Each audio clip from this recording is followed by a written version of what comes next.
Morning students, आज हम programme of action 1992 या जिसे हम संशोधित राष्ट्रीय शिक्षा नीति कहते हैं उस पर चर्चा करेंगे। जैसे कि हम लोगों ने पिछले अध्याय में राष्ट्रीय शिक्षा नीति 1986 के बारे में पढ़ा था, तो ये जो राष्ट्रीय शिक्षा नीति थी ये देश के शैक्षिक विकास में मील का पत्थर बनी थी।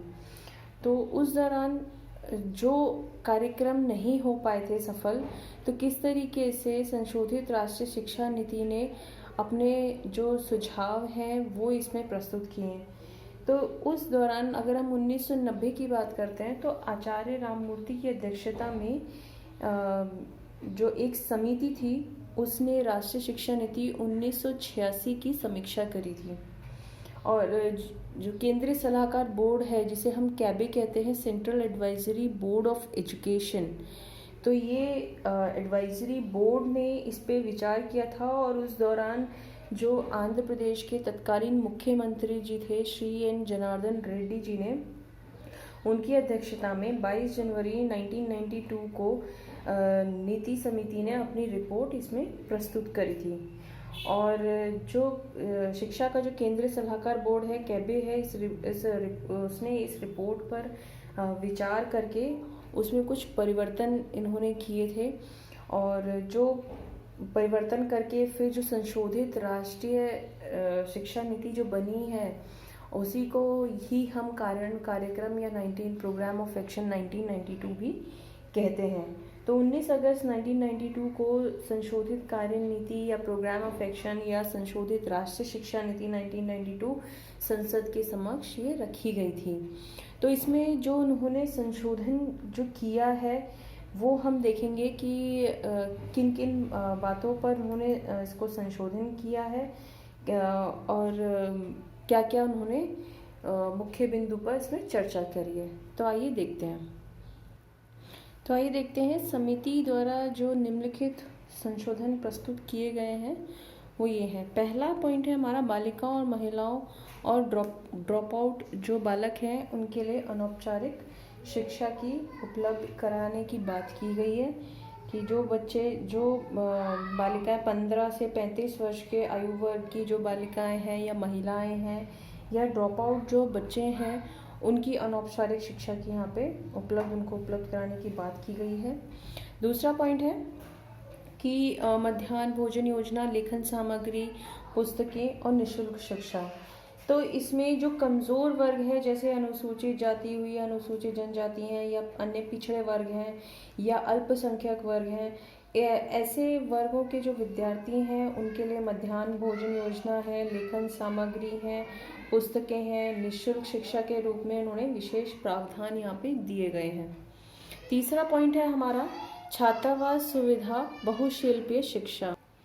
इस बिंदु में उन्होंने जो पिछड़े अल्पसंख्यक हैं उनके लिए छात्रावास की सुविधा और बहुशिल्पीय शिक्षा जिसे हम पॉलिटेक्निक एजुकेशन भी कहते हैं, आप लोगों ने सुना होगा, तो वो सुविधाएं देने की बात की गई है, इसमें प्रयास किए गए हैं। साथ ही जो उनकी कोचिंग और शिक्षा के मार्ग में आने वाली जो समस्याएं हैं उनके समाधान की भी इसमें प्रयास किए गए हैं। चौथा पॉइंट है हमारा, समग्र साक्षरता अभियान पर अधिक जोर। इस बिंदु में संपूर्ण जो राष्ट्र की शिक्षा है, साक्षरता है, उस पर अधिक जोर दिया गया है कि जो समग्र यानी कि सब पढ़ें सब बढ़ें की बात की गई है कि संपूर्ण साक्षरता अभियान पर इसमें जोर दिया गया है। अगला पॉइंट है हमारा, व्यावसायिक एवं कौशल प्रशिक्षण कार्यक्रमों पर जोर। इस बिंदु में गैर सरकारी संगठनों के लिए जो नए विशेष विद्यालय खोलने और साथ ही विद्यार्थियों को व्यावसायिक प्रशिक्षण देने के लिए इस क्षेत्र में आगे आने के लिए प्रावधान इसमें किए गए हैं। अगला पॉइंट है हमारा, पूर्व बाल्यकाल देखभाल, आंगनवाड़ी व बालवाड़ी। इसमें आप लोगों ने ECC जैसे मैंने जो हमारी राष्ट्रीय शिक्षा नीति 1986 की थी कि अर्ली चाइल्डहुड केयर के बारे में बताया था। तो पूर्व बाल्य देखभाल और जो शिक्षा से संबंधित आंगनवाड़ी हैं या बालवाड़ी हैं, इनकी स्थापना का जो प्रावधान है उसका प्रावधान रखा गया है। चलिए आगे चलते हैं। आगे पॉइंट है हमारा, विद्यालय में नामांकन के अनुसार शिक्षकों की न्यूनतम संख्या। तो इसमें ये कहा गया है कि जहाँ पर निम्न जनसंख्या वाले जो क्षेत्र हैं उसमें प्रारंभिक शिक्षा से संबंधित जो प्रावधान किए गए हैं, जैसे विद्यालय में नामांकन के अनुसार शिक्षकों की न्यूनतम संख्या का इसमें सुझाव दिया गया है कि जहाँ पर विद्यालय में बालकों की संख्या कम है तो वहाँ पे कम शिक्षकों की नियुक्ति की जाए। अगला पॉइंट है हमारा माध्यमिक शिक्षा +2 स्तर और गुणवत्तापूर्ण उसमें सुधार। तो माध्यमिक शिक्षा की बात करें तो +2 स्तर पर तक वृद्धि के साथ साथ जो गुणवत्तापूर्ण शिक्षा की बात की है इसमें सुधार के प्रावधान इसमें किए गए हैं।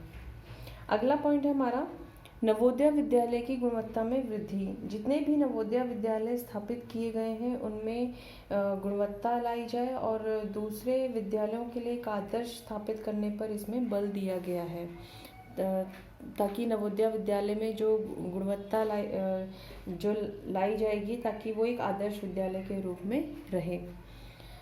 चलिए अगला पॉइंट है हमारा मुक्त विश्वविद्यालय। मुक्त विश्वविद्यालय के लिए इसमें प्रावधान किया गया है कि प्रत्येक राज्य में कम से कम एक मुक्त विश्वविद्यालय खोलने और इग्नू द्वारा इसे तकनीकी सहायता देने और दूरवर्ती शिक्षा परिषद द्वारा इसे नियंत्रित होने का प्रावधान इसमें किया गया है। तो जिसे हम नेशनल ओपन स्कूल्स कहते हैं, जो डिस्टेंस लर्निंग एजुकेशन की बात करता है, तो ये इसमें कहा है कि प्रत्येक राज्य में कम से कम एक ओपन यूनिवर्सिटी जो है वो खोली जानी चाहिए। अगला पॉइंट है हमारा ऑपरेशन ब्लैक बोर्ड को उच्च प्राथमिकता। तो यहाँ पे इन्होंने इसको बहुत बड़े लेवल पे विस्तृत करने की बात कही है कि ऑपरेशन ब्लैक बोर्ड को जो है उच्च प्राथमिक स्तर पर विस्तृत किया जाए और साथ ही इसमें प्रत्येक स्कूल में 3 बड़े कमरों के साथ 3 अध्यापक होने की भी बात इसमें शामिल की गई है। चलिए अगला पॉइंट है हमारा अखिल भारतीय तकनीकी शिक्षा परिषद AICTE। इस बिंदु में इन्होंने तकनीकी शिक्षा जो परिषद है यानी कि AICTE all India council of technical education उसको स्थापित करने का सुझाव दिया गया है ताकि ज़्यादा से ज़्यादा जो तकनीकी शिक्षा के विद्यालय हैं वो स्थापित किए जाए और जो विद्यार्थी तकनीकी शिक्षा में आगे आना चाहते हैं उनको इस चीज़ का मौका मिले। चलिए आगे हमारा पॉइंट है कि अंतर्राष्ट्रीय स्तर तक सांस्कृतिक संबंध स्थापित। इस बिंदु में इन्होंने बात की हुई है कि शिक्षा में क्षेत्रीय स्तर से राष्ट्रीय स्तर तक और राष्ट्रीय स्तर से अंतर्राष्ट्रीय स्तर तक जो सांस्कृतिक संबंध है उसको स्थापित करने पर इन्होंने बल दिया है ताकि कोई सिर्फ एक जो भी विद्यार्थी है वो क्षेत्रीय स्तर तक सीमित ना हो, उसको आगे आने का मौका मिले, वो क्षेत्रीय स्तर से राष्ट्रीय स्तर तक जाए और राष्ट्रीय स्तर से अंतर्राष्ट्रीय स्तर तक वो आगे आ सके। चलिए अगला पॉइंट है हमारा त्रिभाषा सूत्र को बढ़ावा। अगर हम इसमें भाषाओं के विकास की बात करते हैं तो इन्होंने भाषाओं के विकास के लिए त्रिभाषा सूत्र को ज़्यादा से ज़्यादा बढ़ावा दिया है और साथ ही हिंदी को राष्ट्रीय भाषा के रूप में विकसित करने की भी इन्होंने अनुशंसा की गई है कि ज़्यादा से ज़्यादा राष्ट्रीय भाषा के रूप में विकास हो। अगला पॉइंट है हमारा खेल और अन्य शारीरिक गतिविधियों पर बल। तो इसमें जो विद्यार्थी हैं जिनकी खेल में अधिक रुचि है तो उनकी गतिविधियां या उनकी शारीरिक गतिविधियों पर बल दिया गया है और साथ ही इसमें विद्यार्थियों को NCC और NSS में भाग लेने के लिए भी प्रोत्साहित करने का इसमें सुझाव दिया गया है। अगला बिंदु है हमारा मूल्यांकन प्रक्रिया को लचीला। मूल्यांकन प्रक्रिया को इसमें अधिक लचीला बनाकर और साथ ही मूल्यांकन प्रक्रिया में अनुचित साधनों का बहिष्कार करके प्रत्येक विषय में न्यूनतम अधिगम स्तर प्राप्त करने की संस्तुति की गई है।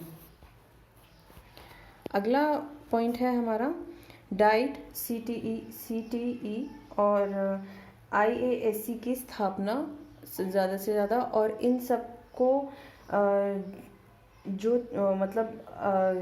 सबको चलाने के लिए जो है वो NCTA national council for teacher education, तो इसको संवैधानिक दर्जा दिए जाने की इसमें बात की गई है।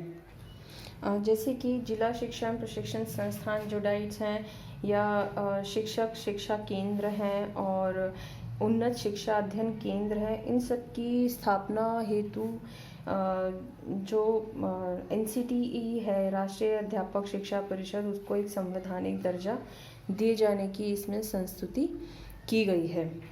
तो ये थे हमारे समिति ने जो संशोधन किए हैं संशोधित राष्ट्रीय शिक्षा नीति में।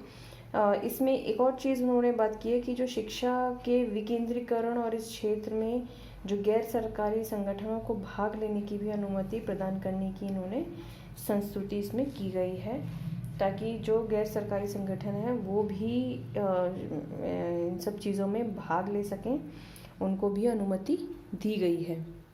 तो ये था हमारा जो समिति द्वारा निम्नलिखित संशोधित जितने भी उन्होंने सुझाव दिए हैं, जिसे हम प्रोग्राम ऑफ एक्शन 1992 या संशोधित राष्ट्रीय शिक्षा नीति कहते हैं। Okay, thank you.